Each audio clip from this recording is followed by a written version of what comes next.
चलिए मान लिया कि लोकल पॉपुलेशन को उठाने के लिए आप एक बहुत अच्छा कदम उठा रहे हैं, लेकिन क्या आपने उनके स्किल को सुधारने के लिए पहले से कोई कदम लिए हैं? देश के टॉप 10 बिजनेस स्कूल्स में से कितने स्कूल ऐसे हैं जो हरियाणा में?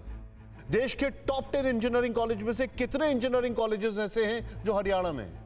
अगर सवाल का जवाब नहीं है तो फिर सोचना पड़ेगा कि आप सिर्फ एक साइड से क्यों काम कर रहे हैं। अब कंपनियों के सामने दिक्कत यह होगी कि जो कर्मचारी उन्हें योग्य लगेगा उसे इस आधार पर खारिज भी करना पड़ सकता है कि वो लोकल है या बाहरी है। ये एक तरह का इंस्पेक्टर राज हो जाएगा, जिसमें कंपनियों को इस बात का लेखा जोखा तैयार रखना होगा कि कितने लोग स्थानीय हैं और अगर हैं तो उनके कागजात पुख्ता है या नहीं।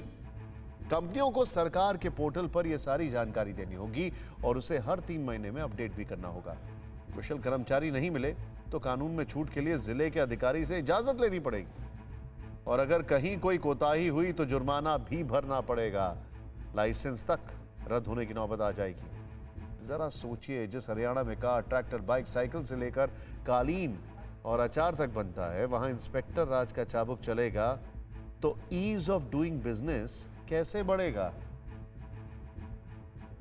हरियाणा सरकार ने प्राइवेट सेक्टर की कंपनियों में एम्प्लॉयमेंट पर 75% तक हरियाणा के युवाओं को ही नौकरी देने का जो प्रावधान कर दिया है, उसको लेकर जो आईटी सेक्टर है उसमें एक बड़ी चिंता की बात हो गई है, क्योंकि आईटी सेक्टर में ना सिर्फ हरियाणा से बल्कि पूरे देश से जो बच्चे हैं वो आते हैं, यहाँ पर नौकरी करते हैं। मैं इस वक्त पंचकुला में हूँ। पंचकुला में मैं आपको दिखाना चाहूँगा कि ये जो आईटी पार्क है, यहाँ पर पंचकुला की और देश की कई बड़ी आईटी कंपनीज लगातार काम की हैं। यहाँ पर लगातार उनका जो कामकाज है वो चल रहा है और कई बाहर के युवा, खास तौर पे हिमाचल प्रदेश जो कि हरियाणा के काफ़ी नज़दीक है, पंजाब की बात करें, यूपी की बात करें, यहाँ के काफ़ी ऐसे स्टूडेंट्स हैं जो कि पढ़ाई पूरी करने के बाद नौकरी हासिल करने के लिए यहाँ आईटी पार्क पहुँचते हैं।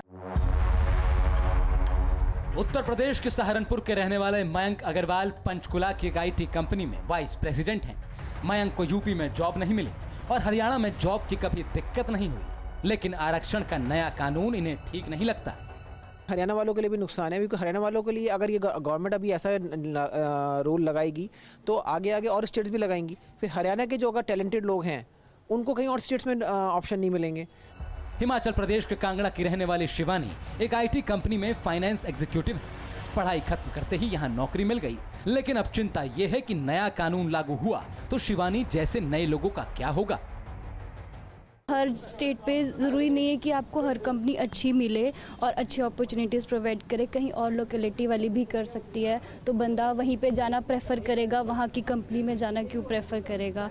तो गवर्नमेंट को ये तो सोचना चाहिए था, कुछ सोच समझ आप लोगों के पास होनी चाहिए, कहीं भी जाके काम हाँ कहीं भी जाके काम करें। बट अगर गवर्नमेंट ने कुछ सोच समझ के डिसीजन लिया होगा, बट एकदम से इतनी जल्दी तो हम नहीं।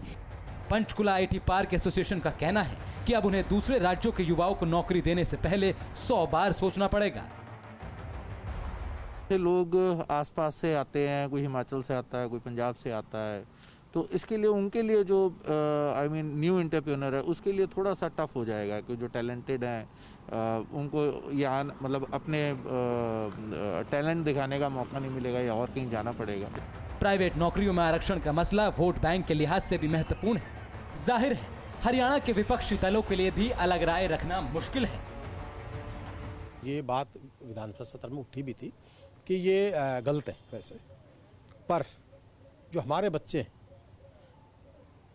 उनको तो 75% है तो भी वो तो मिलना तो चाहिए। वहाँ के बच्चे बेंगलोर में लग रहे हैं, ठीक है, हमारे 25% बच्चे हमारे बेंगलोर में, पर हरियाणा के बच्चों का हक मिलना चाहिए और हम इसके पक्ष में। हमने ऐसे लोगों से भी बात की जो दूसरे राज्यों से हरियाणा के गुरुग्राम और उत्तर प्रदेश के नोएडा में रोजगार के लिए आए हैं।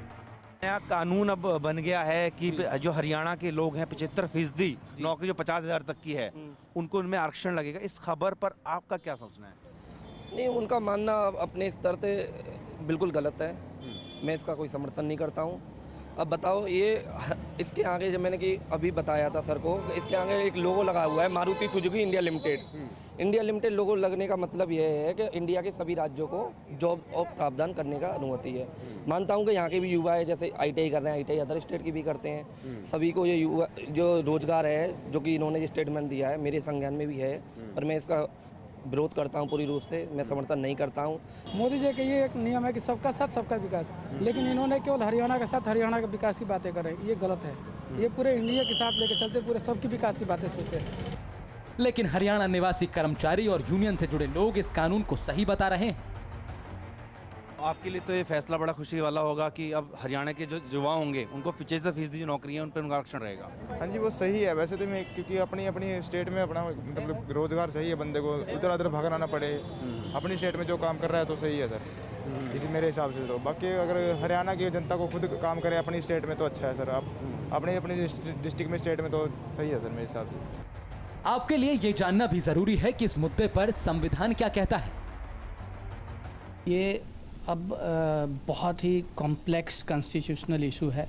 हालांकि हमारे यहाँ सिंगल सिटीजनशिप है, फ्रीडम ऑफ मूवमेंट है, हमको कहीं भी जाने का अधिकार है, ये भी आर्टिकल 19 का ही फ्रीडम है। और ऐसे में अगर इस तरह की रीजनल टेंडेंसीज उठेंगी तो ओबियसली हमारे जो मौलिक कॉन्स्टिट्यूशन का जो ढांचा है उस पर असर पड़ेगा। लेकिन इसी को बैलेंस करने के लिए कई बार सुप्रीम कोर्ट ने रीजनल डिस्ट्रिक्ट्स को क्लियर किया है। उसमें ये देखना पड़ता है कि बैलेंस कैसे क्रिएट किया जाए। आपको लोकल एस्पिरेशंस को भी देखना है और साथ साथ कॉन्स्टिट्यूशन के जो मूल ढांचा है वो भी आहत ना हो। इसका जो अदर स्टेट्स हैं उस पे डेफिनेटली वो ऑब्जेक्शन रेज करेंगे, और अगर ये सुप्रीम कोर्ट में चैलेंज होता है आफ्टर दी प्रेसिडेंट्स असेंट, वो राइट टू इक्वालिटी के टेस्ट को पास करता है कि नहीं करता, ये हमें देखने वाली बात है।